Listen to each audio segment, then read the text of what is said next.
La genèse, effectivement, du musée de Cluny, lorsque vous empruntez la rue, une des rues qui jouxte le musée de Cluny, vous observez qu'elle s'appelle la rue du Sommerard. Et cela est très bien parce qu'ainsi, sous le même nom, sont réunis Alexandre et Edmond, deux figures absolument tutélaires pour notre institution, mais relativement dans l'ombre, tout d'abord parce qu'ils n'ont pas bénéficié d'une publication qui mériterait ou d'une thèse de doctorat, mais de certains travaux sur lesquels je m'appuie aujourd'hui, notamment de deux sœurs qui s'appellent toutes les deux Mesdames Drone, qui ont étudié l'une le père et l'autre le fils. Mais il est vrai que, je vais en parler dans quelques instants, leur relatif silence quant à leur posture de collectionneur explique pour partie qu'on ne les connaisse pas aussi bien que d'autres collectionneurs. Et puis l'autre raison, c'est que leur collection n'était pas tout à fait du rang de celle que nous venons de quitter. Je ne parle même pas des Médicis, mais même des Duthuit ou des Castellani, ou des certains noms qui viennent d'être évoqués. Ils ont été des collectionneurs dont l'objet même de la collection est plus difficile à cerner et dont le caractère pouvait valoir, par exemple, à Alexandre du Sommerard, d'être qualifié de prince du bric-à-brac par Honoré de Balzac dans son Cousin Plus. Et nous allons voir que, effectivement, en fait, de bric-à-brac, il y avait quand même d'assez jolies choses, mais aussi des choses qui sont moins de haut rang par rapport aux collections que vient d'évoquer ma collègue du Petit Palais. L'ouverture du musée de Cluny a lieu en mars 1844, sous la direction d'Edmond du Sommerard. Ce dernier, en effet, a convaincu l'État français d'acheter la collection, constituée par son père Alexandre, et de l'exposer au public dans un musée créé à cette intention, précisément dans l'hôtel médiéval où avaient vécu Alexandre et lui-même son fils, d'avril 1933 à la mort d'Alexandre du Sommerard en août 1842. Je vous épargnerai parce que l'économie de notre demi-heure ne peut pas me permettre de développer la biographie de chacun, mais cette dernière résidence succède à une autre qui a été elle aussi connue et visitée comme un lieu un petit peu singulier de Paris en termes de collection. La collection constituée, elle, vous allez le voir, en quelques décennies par Alexandre. Notre connaissance donc s'appuie sur un certain nombre d'éléments, mais surtout, avant tout, sur le premier inventaire du musée de Cluny, 1434 numéros, qui est organisé comme un inventaire après décès par Edmond, qui, à l'ouverture du musée, en hommage à son père, relève par ordre de pièces et par ordre de vitrines ou de bibliothèques dans lesquelles sont exposées les œuvres, en livre une description et nous apporte parfois des informations sur l'acquisition qui sont donc d'ordre de tradition orale ou de souvenirs qu'il a de transmission directe par son père. En 1844, donc, les visiteurs du musée découvrent un musée qui est bien différent de celui que vous pouvez connaître aujourd'hui. Je ne parle pas du aujourd'hui même, puisque vous le savez sans doute tous, en ce moment nous sommes dans une version très réduite, puisque nous sommes en travaux, mais je pense au musée tel qu'il était quand il a fermé il y a quelques mois. Il est bien évidemment très différent, ne serait-ce que parce que son fond est resserré sur une logique de musée national du Moyen-Âge qui n'était évidemment pas à l'origine. Je vais vous dire en quelques mots pourquoi. Pour situer la période biographique d'Alexandre du Sommerard, il faut simplement mentionner rapidement qu'il est né en 1779 en Champagne, à Bar-sur-Aube, quoique originaire plutôt du nord de la France, et il a mené une carrière militaire lui allant de parcourir plusieurs pays d'Europe, notamment l'Allemagne et l'Italie, avant de devenir attaché à la Cour des comptes. Ce qui lui vaut aujourd'hui la renommée qu'il a quand même, c'est le développement de sa collection d'œuvres d'art, et il a été considéré comme un antiquaire d'un certain talent très relatif, comme je viens de l'indiquer, et il fréquente notamment, ce que son père fera également assidûment, un homme comme Prosper Mérimée. Cette collection, il la compose sans être réellement fortuné, de sorte qu'on trouve une explication tout à fait logique au fait qu'elle n'est pas du même rang que d'autres collections de ses contemporains. Je viens de vous dire, donc je n'y reviendrai pas trop longuement, que la genèse même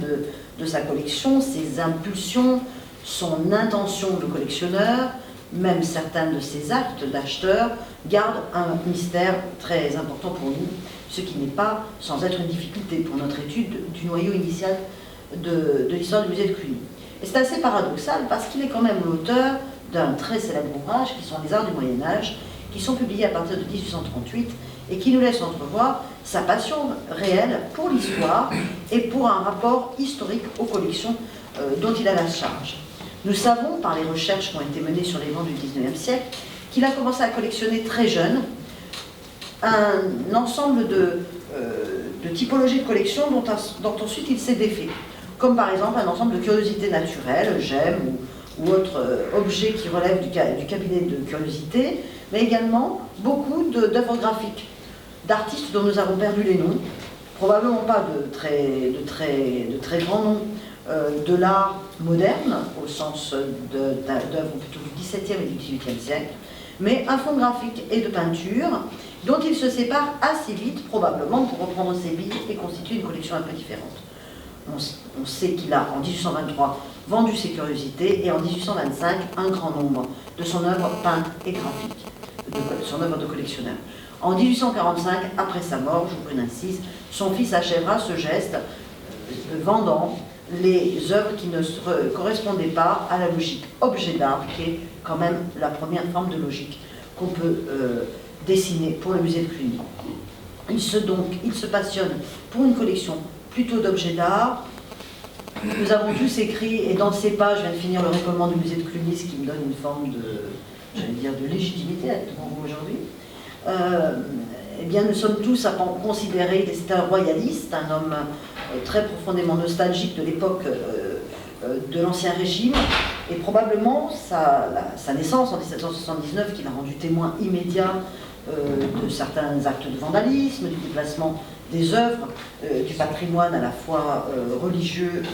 et du patrimoine aristocratique, doit être un des moteurs de son envie de collectionner des objets qui se réfèrent à ce type de collection, sans qu'on en ait la preuve, c'est juste une déduction. On peut aussi signaler que la relative modestie de sa collection est probablement, lui vaut probablement ce terme de brocanteur qui est assumé ici jusqu'à être posé sur le mur de l'hôtel de Cluny que vous reconnaissez tous, sur cette lithographie de Thomas Schotter, conservée au musée. Vous avez le terme de brocanteur qui est écrit sur le mur, et puis je vous ai mis un portrait-charge du monsieur par Horace Vernet. Une fois qu'on a dit cela, il serait tout à fait injuste envers Alexandre du Sommerard de ne pas mentionner dans ces actes de collectionneurs qui sont recensés quelques-unes des acquisitions tout à fait fondatrices pour la richesse de nos collections du Musée national du Moyen-Âge. J'en ai pris deux pour des raisons précises, afin d'être sélectif dans la demi-heure où nous sommes ensemble. Tout d'abord, l'une des rares, quasiment l'unique,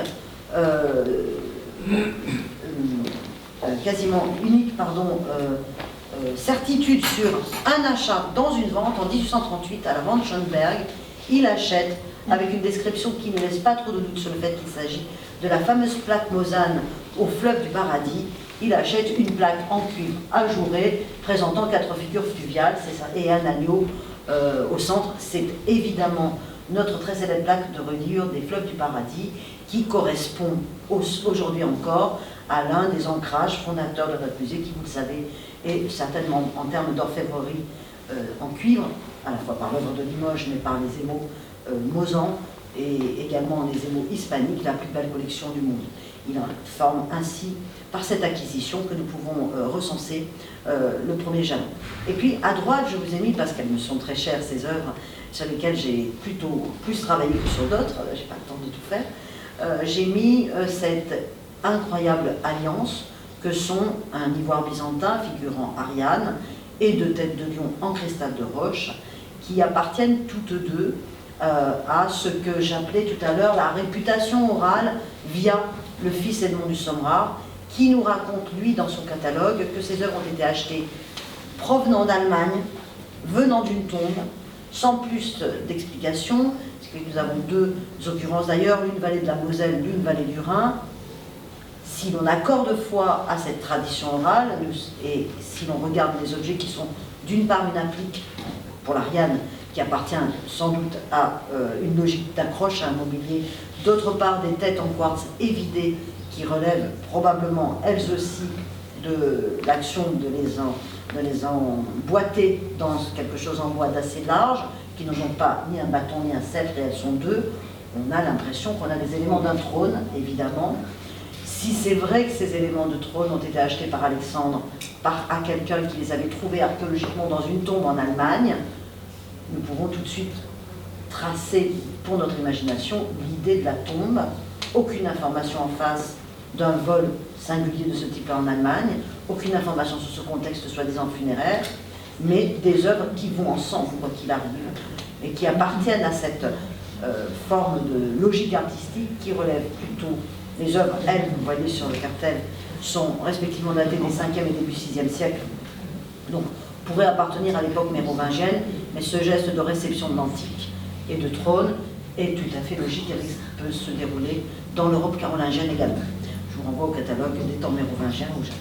j'étudie un petit peu cette question plus en détail. Voilà, pour vous montrer que Alexandre du Sommerard, il a dans ses 1434 objets initiaux, il y a beaucoup de faux, il est très éclectique dans ses goûts, donc il y a du mobilier qui aujourd'hui constitue pour 500 numéros de meubles à peu près 4000 numéros répartis de façon peu logique entre les collections de Cluny et des Coins. Il achète aussi quelques œuvres qui se correspondent à ce qu'on appelle les grands chefs-d'œuvre constitutifs du musée de Cluny.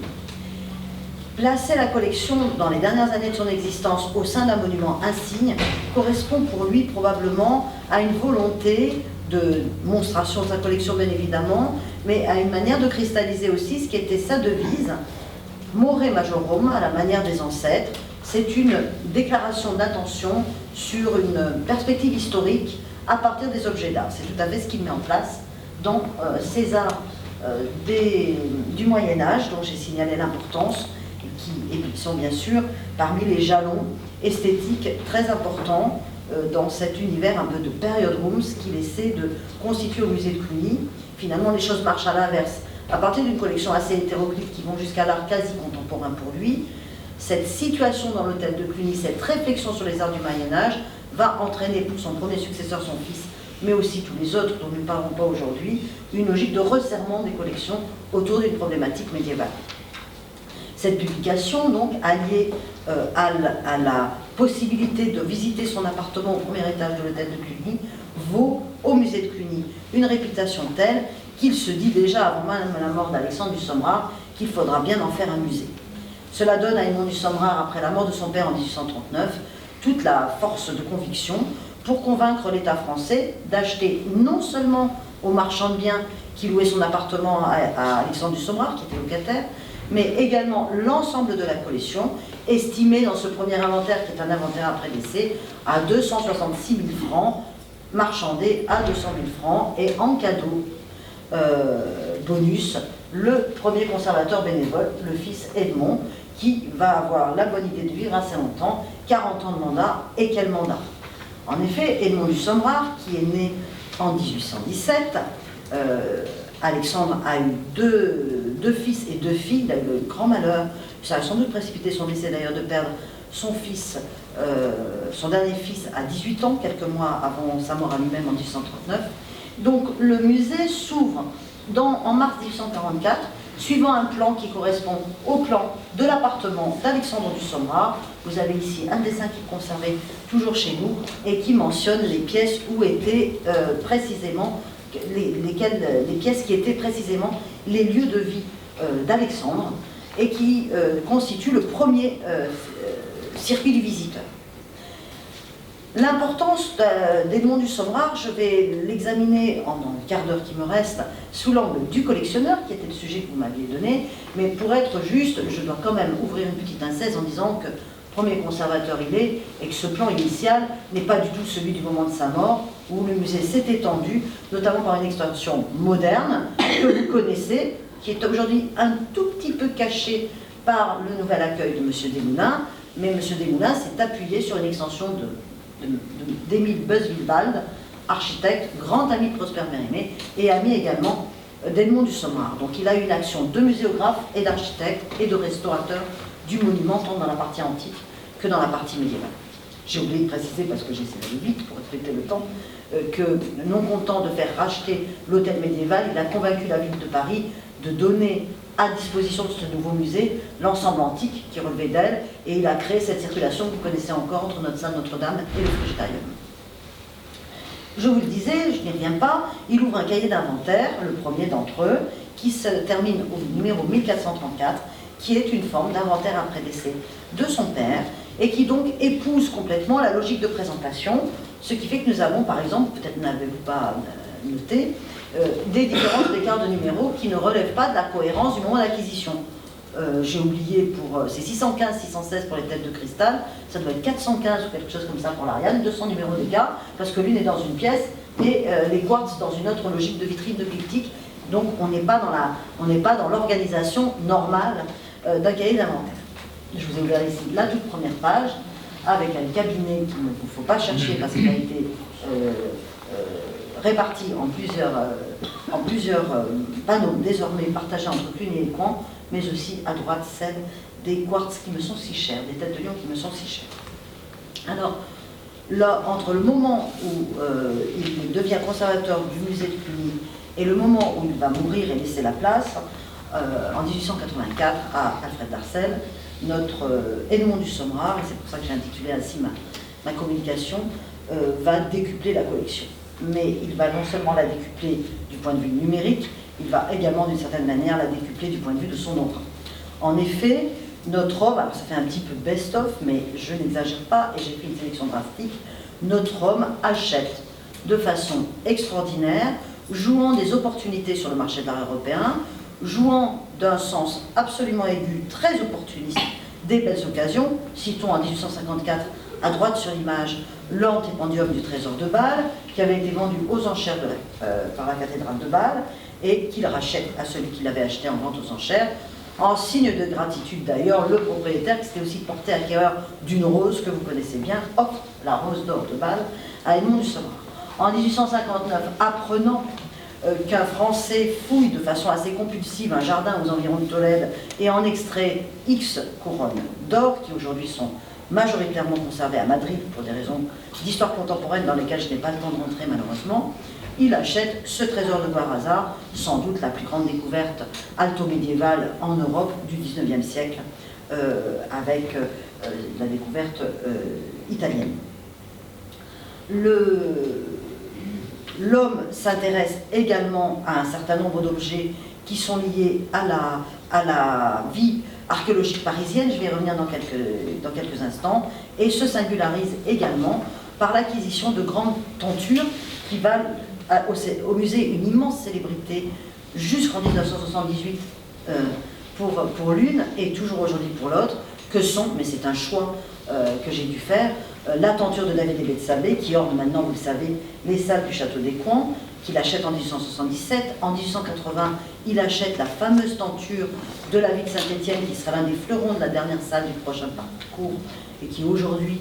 constitue l'une des plus belles tapisseries médiévales qui soit au monde, et bien évidemment notre fameuse tenture de la Dame à la licorne, acquise auprès de David de Boussac en 1882,